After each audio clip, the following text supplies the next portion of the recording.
Ang mabuting balita ng Panginoon, ayon kay San Lucas.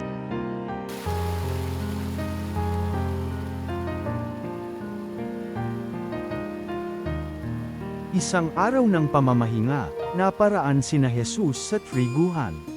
Ang kanyang mga alagad ay nangitil ng uhay, at kanilang kinain ang mga butil matapos ligisin sa kanilang mga kamay.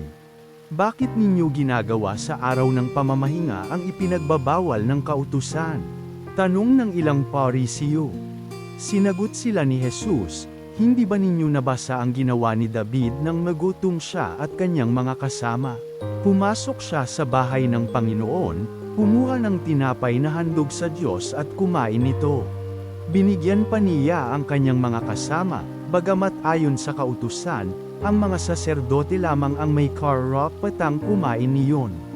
At sinabi pa niya sa kanila, ang araw ng pamamahinga ay nasa ilalim ng kapangyarihan ng anak ng tao.